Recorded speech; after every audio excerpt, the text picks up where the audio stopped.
I'm always checking football scores. So I'm always opening a football score app. And I'm kind of thinking, do we need to do that on Lovin? Yes. Why? Because there's local matches. If your kid is playing in an under 10 female football game in Abu Dhabi, where do you check the score? 30 something million people in Syria. That's a market. How do I do it? At what time? Other than the words that I just mentioned, honestly, that's all the feasibility study I need. I want to tell these stories. I want to create the heroes.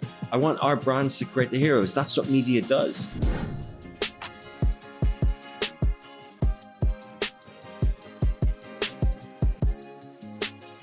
I'm thinking you're so hands-on, you're so operational.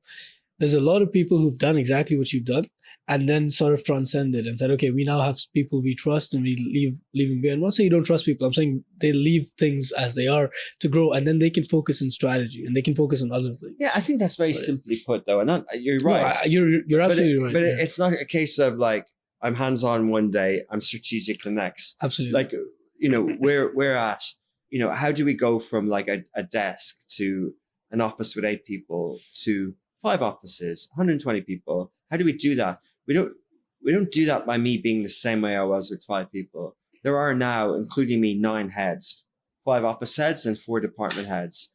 Like I'm already doing that. I'm already like, how am I not strategic, right? Like, am I not strategic? Like, you know, am I suddenly going to be, like come to work and have nothing on my desk, you know, and so I can like think and write strategy documents? Am I even as good at that? Do you even need to be? You know, like, do you need to be when media is moving so fast? Like, you know, like the strategy, the template that we put in place is the roadmap. Like it's not like, I think it's future proof. I think text, audio and video, Middle East, digital, our own IP. I think that's enough, right? Yeah, it's going to be AI. It's going to be audiobooks. It's going to be streaming. It's going to be innovation with technologies on production. It's going to be new apps, new formats, new hosts, new styles. But there are 4,600 cities in 22 Arab League countries. We're in 22 of them. What does the utility news app, what does local news app look like in all of those cities? Plenty of people tell me, hey, Rich, Lovin should be UGC app. Why? Why does it need to be UGC app? We've added prayer times in our app. It's not even right. Our prayer times in our app aren't right. You know, when you're breaking fast and when you're 2 minutes off, like I can't go to market with that app. So like, do you know what I mean? But I know there's a need for it.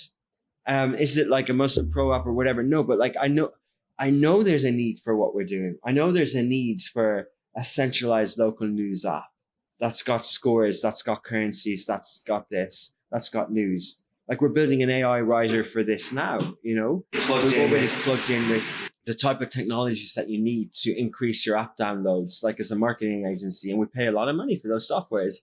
And we have performance marketing people. Like, so quietly we're building all this stuff. So let me ask you this, just from an understanding standpoint, right?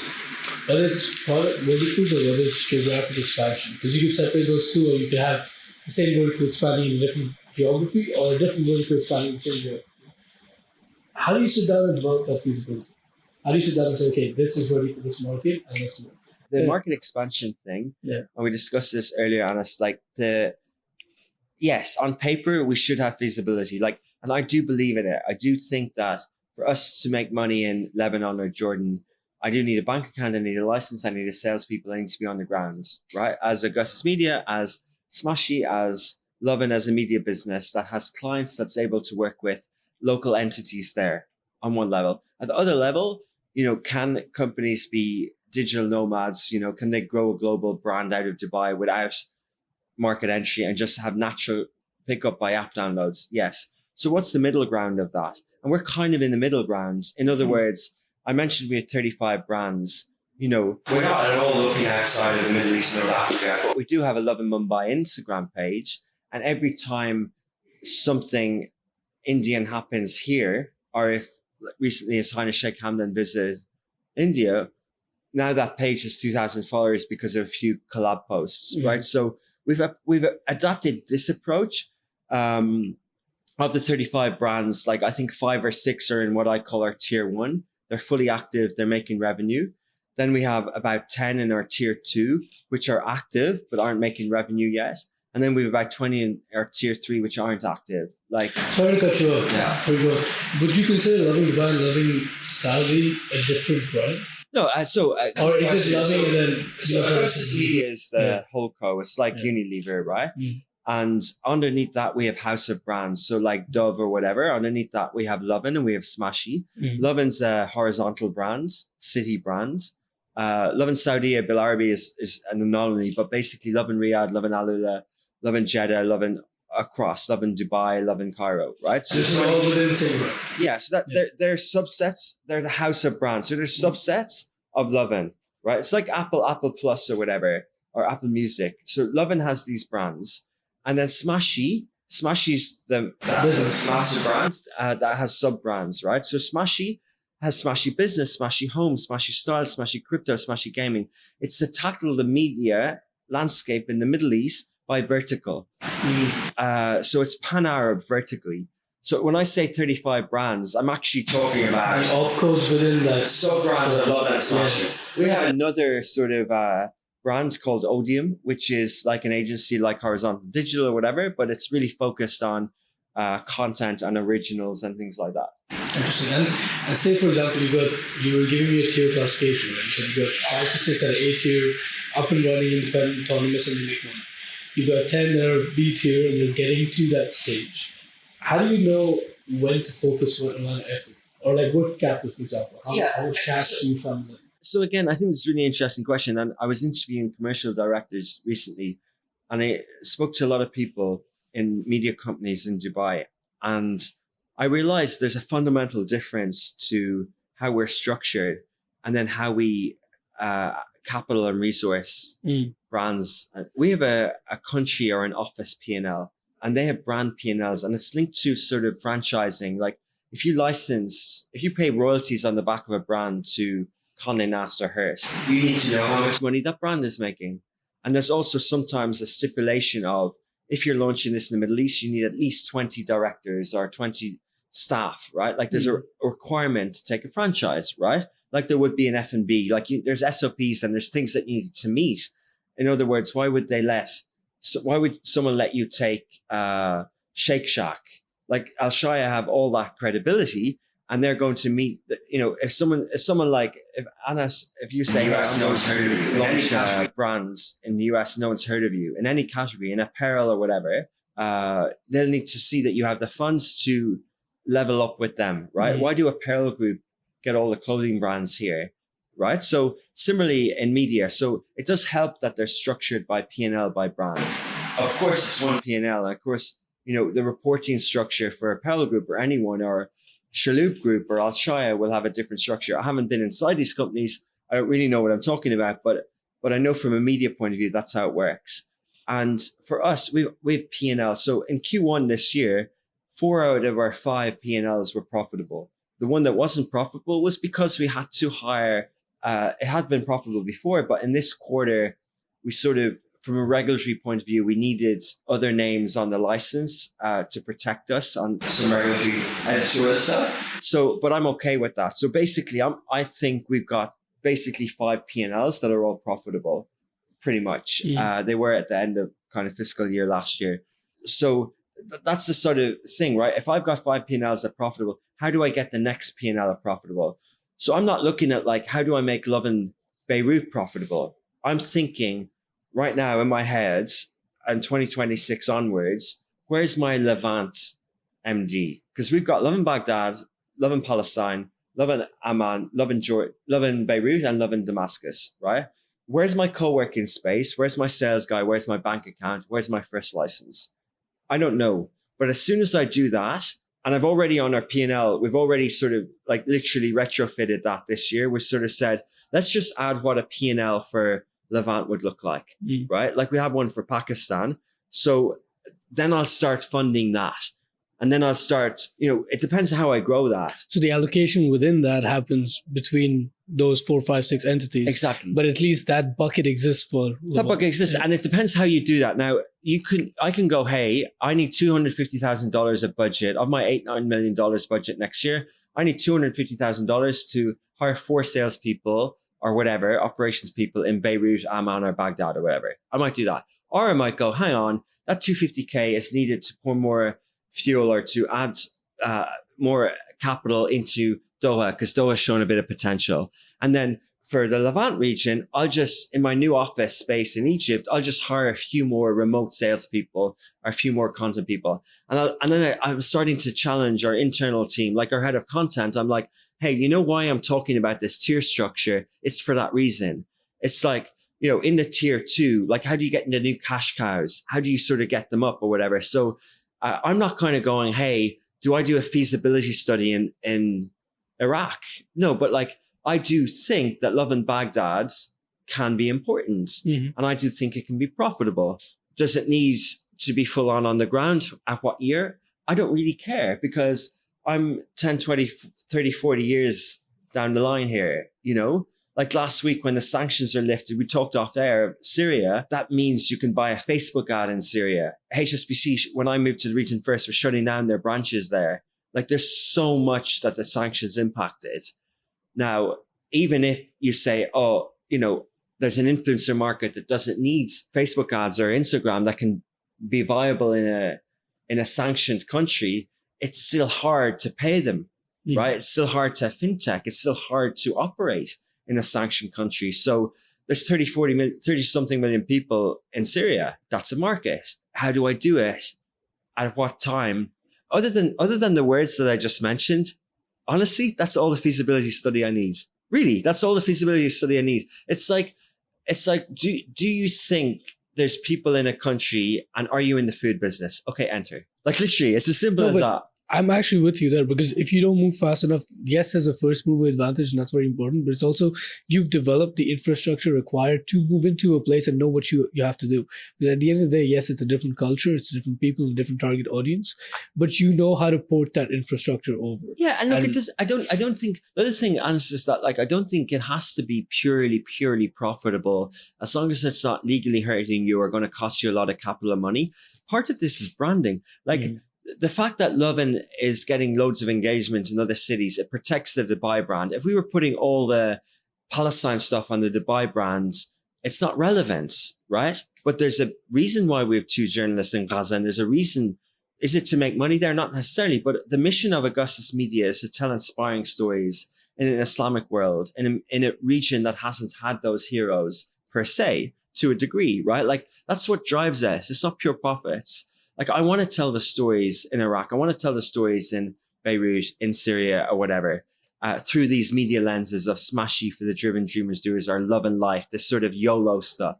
I want to tell these stories. I want to create the heroes. I want our brands to create the heroes. That's what media does. I want to inspire people through our content and our platform.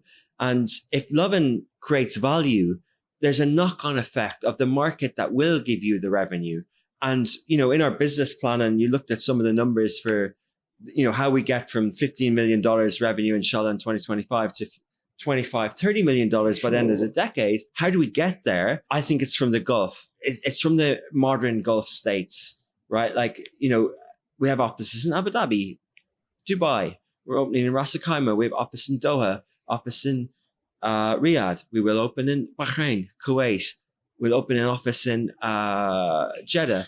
And that's in a digital world. But we'll do that because we know our business and we know how to serve and we know and that will drive it. But there's still the point of I'm entering into these other markets because I believe they can be standalone businesses. Like Egypt, people often in this region talk about kitchen or back offices. Egypt will make us $600,000 this year, up from 100 last year. It'll break even of an office of 50 people. That's not a back office. Yeah. It's not a back office. It's not, and nor should it. If you respect the history of media in the Egyptian market, nor should it be a back office. And if you really see what's happening in Egypt, they're going through the period of austerity. And if you look at economics, it's a great market. You see some statistics and some things that say, Pakistan and Egypt will be in the top 10 economies in the world by 2080, right? When Augustus is 60 years old as a company, right? What other feasibility study do you need? No, because I get what you're saying. If it's, for example, when you look at investment companies, you look at a 3 to 5 to 7 year horizon, right? And then you got to exit at some point. You got to return capital back to shareholders. For you guys, you're horizon would pay is dividends. yeah, but forget even dividend. No, but I mean, we're already doing this, so we don't need to do that. Yeah. Mashallah, but it's more your horizon could be infinite, right? Which means all you want to do is expand. You want to get your boots on the ground, expand, and then if you need to bleed a little while for something, like for one entity, you got 10 more that'll cover it. And that's okay. As long as you have a presence, then you've built out that brand. Makes perfect sense to me. But, except actually before we get into different verticals, is it extremely important for you to have that on-ground presence, that physical, attributable, hey, Lovin is here. Like we've got a team here. Or, what you're saying about the app, you could just use the app instead to have presence in a different country. It depends. I mean, right now, yes, it is needed in the current sort of like content creation, feeling the ground, and also selling to restaurants. It is needed right now. It is. Why were we 15 years behind ITP with launching Lovin Dubai? Say if you think of Time Out or other brands that we might be similar to there, but we were 4 or 5 years ahead of them in Riyadh. Like the region, the media companies that came before us were able to sell out of this region because the media buying agencies would have the media plan for Kuwait, for Lebanon, for Saudi. Like I worked with one of them with Mindshare, and we would plan the regional buying from here. And Saudi's doing Program HQ. Most of the headquarters are in Dubai, right? So you could serve those markets. You could do a magazine, an Arabic magazine here, and have a distributor there.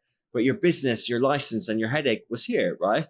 But I think that's changed. And I think if you really want to be the modern media company of the Arab world, which is what we want, then we want to be in the other markets, right? Like those companies that I mentioned or whatever don't necessarily need to. Some of media companies are linked to government and linked to state. So they're already, and when they do expand, like when NBC opens in Baghdad, they have an issue with their offices. When Al Jazeera opens in Egypt, they have an issue, right? Or Al Jazeera website in Dubai, so there's something about being an independent sort of immigrant run media company with standalone P&Ls run by indigenous, run locally by people with that brand that needs that feel. Like the credibility of the Lovin Amman brand out of Dubai doesn't work, right? Like that feel, that like Lovin Saudi, like that feel, that local sort of storytelling doesn't really work. And if it doesn't really work, then you're not really creating value,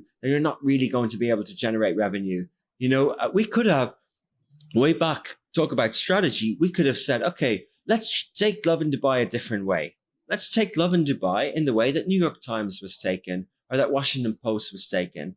In 1850s onwards, when they were created, after, when barely the printing press was in the region, and it wasn't actually active in Saudi and other places, when those brands were created, they were created first as state, New York or whatever. And then they became national and then international with bureaus around the world, right? That's a strategy. That's a decision. Lovin Dubai could have done that. Lovin Dubai could have been the New York Times.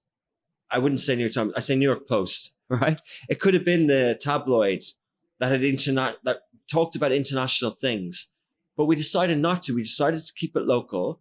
We decided not to talk about things in other countries. We decided to serve a city that's going to tip the scale of 4 million people this year, much more than when we started, right? Like we decided to do that, but leverage that Lovin brand that, when I described the brand structure, and then create local versions of that brand. That was a decision.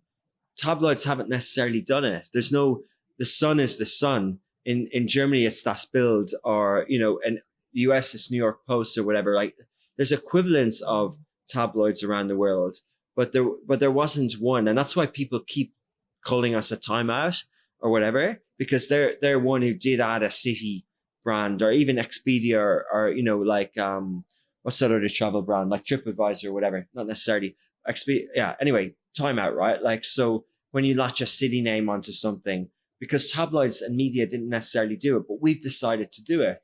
What would Lovin Dubai look like if it was a New York Times? Like Gulf News is a Dubai brand, right? And sometimes I feel like Gulf News talks about here more than the Gulf, right? And I think in the UK and in the US, when national media talks too much more about the city, it's because of proximity. and the journalist's headspace and what they see on their commute, they think that's a representation of the country and the company that they work for, but they're wrong. And you end up with this sort of like very inward, insular looking media outlet that's supposed to be global. And that's a disadvantage. Like the New York Times say that their TAM is 1 billion English speaking people who will pay for subscription online. They will, but they won't pay you. They won't pay you because you're from capitalist New York and you don't get it. You think you shut down your bureau in Baghdad because the war was over. Like, seriously? Like, so you just don't get it. You'll never get, like, this is why there's such an opportunity for a Gulf News and a Khaleej Times and a new title to do what New York Times has done, because they will never get the 1 billion English subscribers around the world. So I'm completely with you here, because you also then avoid the fact that you have a ceiling. If you do what New York Times did, you have a ceiling. You can't really go beyond being able to report on Michigan and Missouri sitting in New York. That's all you can really do. Well, they've done a decent job at doing international. Like the Daily does international media. Like they try to, but there is, the DNA is New York. It's 100%. Yeah. That localized influence, that architecture and DNA you get from sitting down in that place and speaking to those people, having people who've lived there and been brought up there work and contribute to that magazine or that tabloid or that publication. It's extremely important. But then that also tells me your way of functioning has to be extremely decentralized, because what works here doesn't work there. I wouldn't say extremely. It just has to be decentralized. It just has to have a degree of autonomy, an MD, a local license. It doesn't have to be extremely, because there are, that sort of app, that Lovin app is centralized. It doesn't, I do think there's strength in that master brand. I do think there's formats and synergies and there's cross sharing. Like if you did it extremely decentralized, you create a local brand in each market that isn't Lovin. So you would have like newspapers, right? Then you stick to branding guidelines and everything else has to be decentralized. Yeah, it does. I mean, well, not everything. I mean, like if I was building an M&A, a holding company for media, I could have the same thesis we just talked about. Like New York Times doesn't work anywhere. So I'm going to buy 10 newspapers in the Arab world. That's decentralized and that's separate, like a Sharq al-Aswad in Saudi, Nahra, the one in Lebanon, or something Al-Yum in Egypt, or Gulf News. And I would buy them up, right? But their identities that are localized. So what I'm trying to do is that's extremely decentralized, but I'm trying to do it in a way where there's one umbrella on top. Yeah. And that's clear. And there's synergies and like there's it's a simple thing on Instagram. You can do a collab post. You can't do a collab post between a Arab News and Gulf News. The Arab News International would never do a collab post, but Lovin Riyadh and Lovin Abu Dhabi would. But on the flip side, don't you think, like, let's say you have a crisis with Lovin Dubai here, that because you carry the brand name Lovin everywhere, it would affect all your other markets as well? Positively. So wouldn't you then want it decentralized if you're growing so fast? I would say they would affect it positively. All PR is positive PR. No, but like, I don't know. I think not just PR. Yeah, that's one quote, but also what's a crisis? Okay. So from a PR perspective, Lovin Dubai sometimes has this image that they're not really trustworthy. And that then carries on to all the other markets. And that's not something that you can fix overnight. It has to be done over a period of time. I understand your question. I think, on that specific point, I don't think Lovin Dubai has any more of a trust problem as media in general and fast news in general. And I think, in a region that, going back to the point, that didn't have media, the media law was written in Saudi in 1972. It's been written now. The first printing press in Riyadh was 1953. The Sharq al-Aswad that I mentioned is founded in 1975, 200 years after the British Times in 1775. Like, I don't think, I think we're pioneers, right? As say in many ways, we're not the first, we're not the only, but like, a lot of, if we went into the detail of like why people will, screenshot things and say, is that accurate? Isn't accurate? So many times things that we post are accurate until the comments, and then someone goes out who originally gave us the information say, no, that's not true anymore. Like there's so much of that. Like if I really told you what's behind so much stuff, you'd be surprised. Like there's a lot. But going back to the point, the things that are crises can make us stronger. Like media companies need in-house legal counsel. It shouldn't be scary. It shouldn't be, if Disney have lawyers, why don't we have lawyers, right? If News Corp, like, I want to have licenses in all the countries, right? I want to have what you call crisis. I want to have things that challenge us and test us to make us bigger and better. If Lovin Dubai has a brand issue, and there's a knock-on effect in the market, potentially, like, I'll give an example of the tabloid, like the Sun newspaper in Liverpool.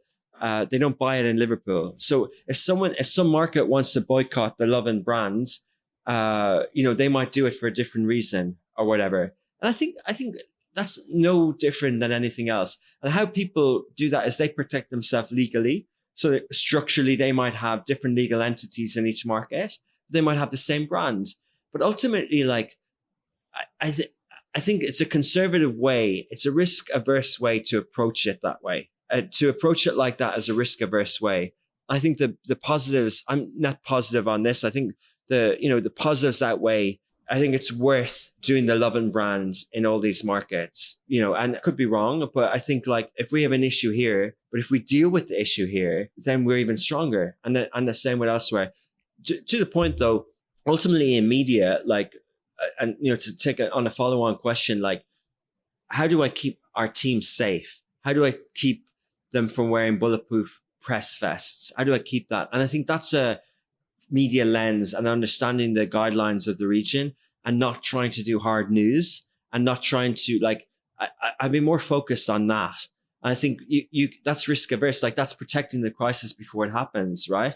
But that's also, like, not letting people into the company who have different agendas, extremists, activists, like, and you can do that with control. So talking about the decentralized approach, that's why I don't want to be extremely decentralized, because if you're extremely decentralized, then you're at more risk.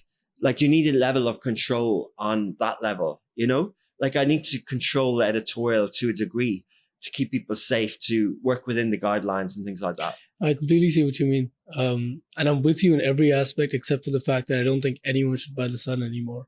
Anyway? Anyone should buy the Sun anymore. But they buy the Daily Mail. Like, the Daily Mail is a tabloid, right? And it's one of the biggest digital brands in the world.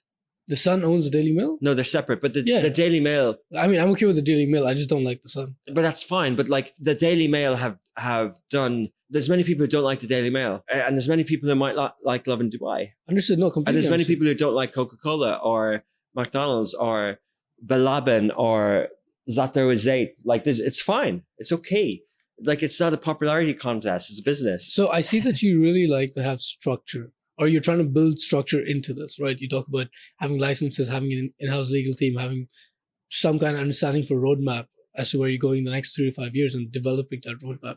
But when you're talking about structure, how do you then deal with the aspect of, hey, new media is here. Talk to us about how you deal with new media. What do you like to integrate, and how does that build into your roadmap of the future? Yeah, like, we haven't figured everything out. And, like, AI really did, I gave a keynote on this in Rise Up last week. And I started by saying I have a confession to make, like, that I didn't read about AI for many years because I didn't think I needed to be an expert on media. I thought AI was coding, robotics, automation. I didn't think it would come for content and generative AI. I didn't think that was going to be the first thing. I really didn't. I was surprised. So, and I'm still surprised that that content is the AI thing that we all can touch. I'm still surprised. So I had to sort of speed up on it. And we really have. I'm really confident in our view of fragmented media. Like, I'm okay. I know that AI is going to make movies from scratch, but I know it's not going to be the only thing because media is always fragmented. I know there's going to be the AI that's in the machine learning that's in the TikTok algorithm is here to stay. Content creators are here to stay alongside AI content creators, but the content creators and the algorithm is here to stay. And AI agents that serve you up something is also part of this mix, right? Like, if you want business news in the morning and if you want business news in your WhatsApp, you can get it from a content agent. You can get it from following the Smashi business channel, or there can be another AI thing like Perplexity or other that literally does it. So a content agent will go and find you the links. The other type of AI won't even source links. It will just write to you what it thinks you want to hear today and be accurate or whatever, or not. I don't know where the business model is, but I feel comfortable with being a non-VC backed vehicle that prioritizes text, audio, and video, digital, IP in this region, and working off an EBITDA target and working off cash flow. And I'm okay with it. Like I'm not afraid of it. Like I don't need to, I'm okay if we don't become the next sort of AI startup in media that takes off in the region. Yeah, that was going to be my next question. I mean, me, as much as the next guy likes to have, for example, I used to wake up pretty much every day and read the FT and maybe the Lex version of the FT as well. Now I put it into my ChatGPT or whatever and I get a summary, and it's easier to read as well. It's more digestible. But when you talk about new media and not having to develop something in-house, perhaps taking stakes externally as well and looking at M&A in that sense. But when you talk about new media for Augustus itself, how are you positioning Augustus in the next few years? You know, if we're talking about capital for the media space in Dubai, how does Augustus want to be placed?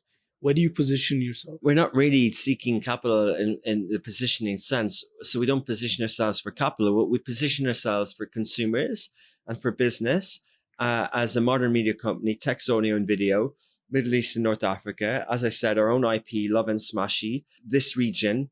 And, where are the buzzwords in digital money outside of social? CTV, streaming ads, and retail media, and digital out of home to a degree. But the ones that are related to us, like retail media is absolutely huge. Like, I heard some anecdote of like Kareem or Talibat on one of these that had, the ads in the app now. Someone told me like their first target was $5 million and they smashed it so much they're now targeting to make $100 million of revenue over a time frame. I'm not quoting me on that. The ad? Yeah. So basically like retail media was known as Amazon would make from ads. So like Google will make PPC. So the 40 billion that Amazon make on ads, the world said that's retail media because I boost my shop. I boost my e-commerce. And most people thought that's it, right? Like Amazon are a new player who are taking a chunk of the digital ad spend away from Meta, Google, and whatever, right? But it didn't stop there. Why? Because all these utility apps that we own have our name, our location, and our credit card. In the US, Instacart. Here, InstaShop. Uber. I'm getting off a plane in Riyadh. It knows my name, my location, has my credit card. That's more valuable to an advertiser than Facebook data to a degree, right? Facebook never had the credit card, right? Like, so the retail media thing is huge. Like when I realized this, I just knew that the Uber was undervalued. I immediately knew that Uber as a company was undervalued because I know how much cash is in digital ads, right? Like, but now, so that's retail media. So there's a huge opportunity there. What's our view on that? Like, our view kind of is, yes, if we have a utility app, if we keep building Lovin app, we can play in that space.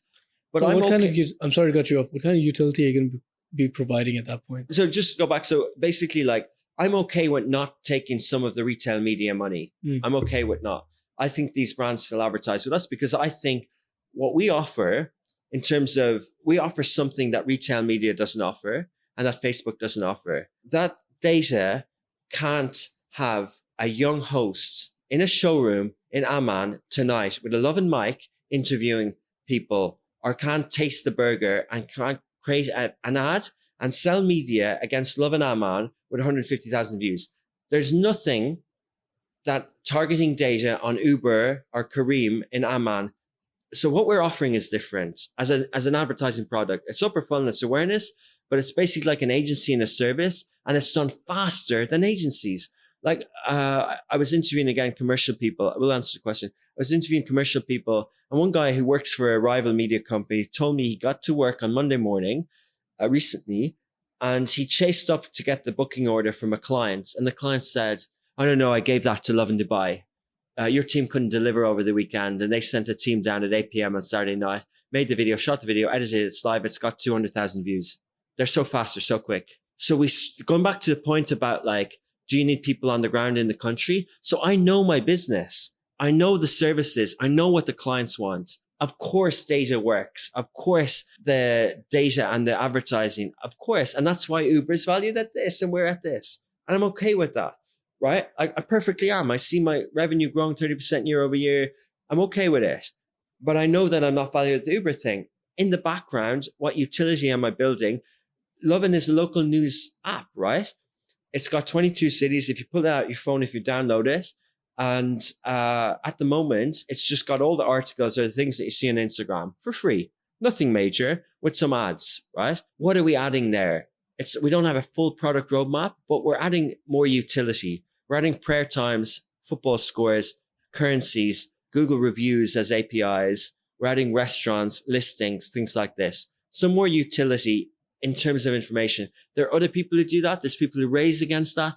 I'm just thinking of it from a point of view of, should I open the Lovin app in the morning? There are a few apps that I open in the morning. I'm always checking football scores, right?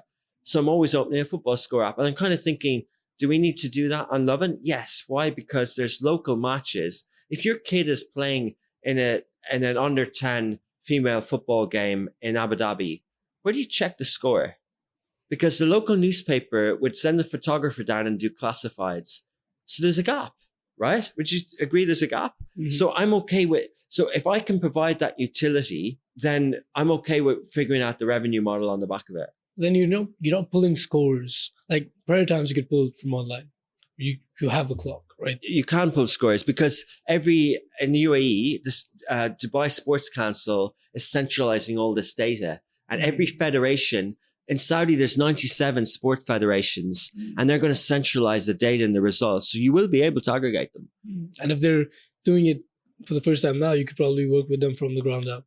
Exactly. And there's other people who see this opportunity. A good friend of mine, a founder of Labaya app in Saudi for mental health, Mazen, he sees this gap for what you just said, and he's going to help them build it.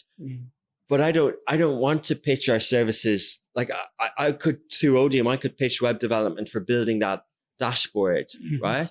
And, but I'm okay with going, okay, once they build that, we'll do the layer on top and we'll localize or whatever, So yeah, so that's the utility side of it. But like, that's where media is going. But we know where we are. I understand that though. And I like that. I feel like you're trying to build something, and I wouldn't use the term captive audience, but you're trying to build something that's an ecosystem for everyone that they would use on a day-to-day basis. And part of that is providing some kind of utility that goes beyond. And I think you will have products in the roadmap. Maybe you're not sharing it right now, but it's kind of products that you would have to use your app to use on a day-to-day basis. Maybe, but we make more money from branded content. Like advertising is enough for us. Like I want to have direct-to-consumer revenue. I want donations. I want Lovin merch. And I'm testing, but like, it's okay. It's okay to make money from services.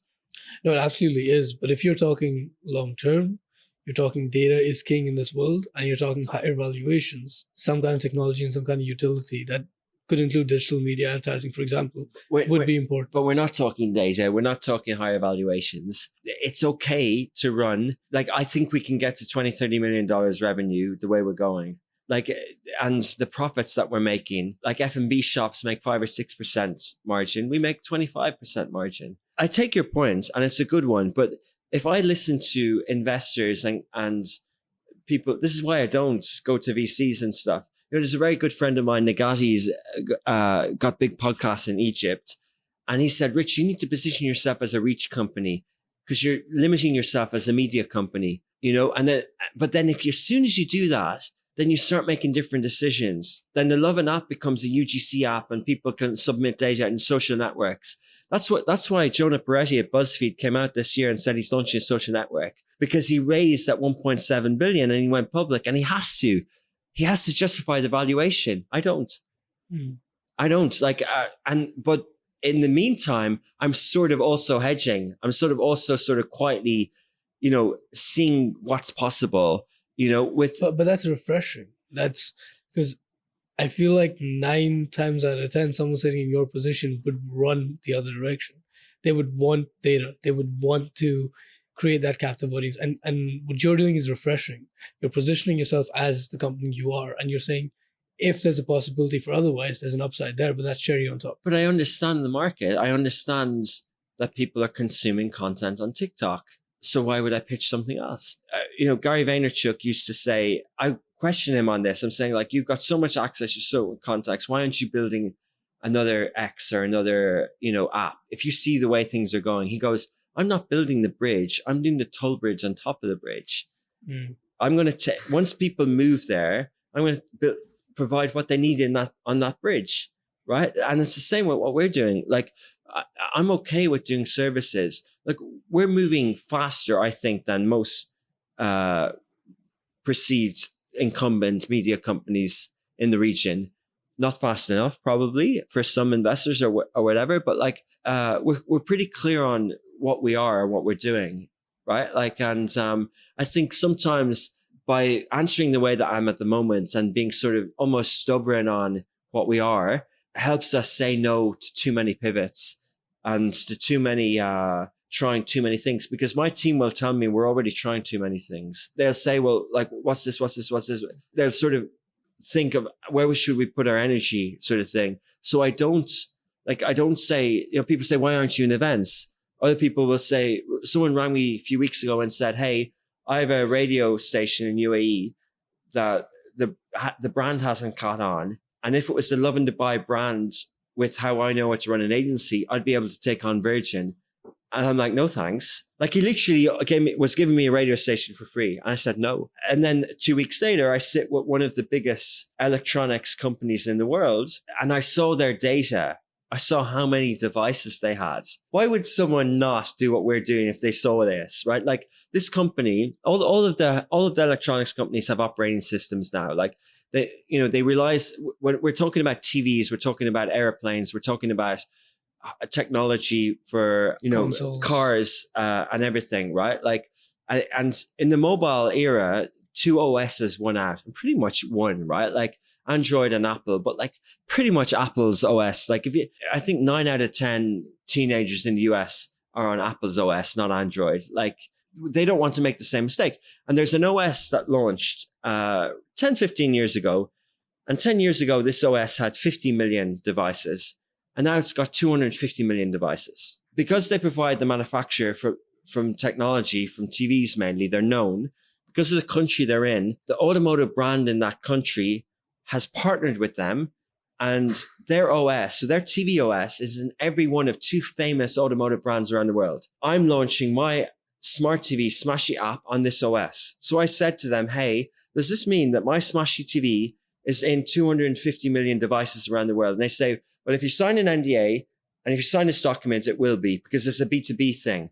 I'm like, wow. Like, and I know that that's going to grow to 500 million, right?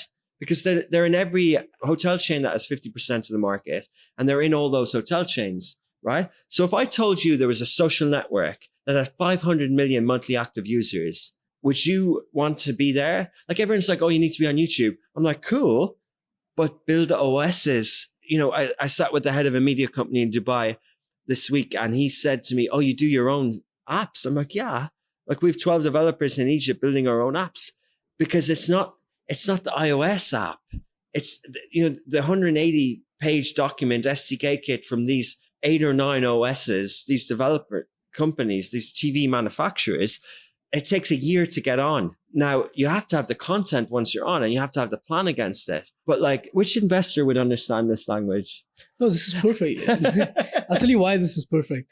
Because you're capitalizing on exclusive distribution through B2B on already built audience markets. Exactly. Yeah, it's perfect, right? Exactly. So you've got a system in place for all you need to do is put your service on exactly, and it works. And right? that's why the Lovin Dubai TV channel is going to launch as a fast channel on some of these devices quite soon.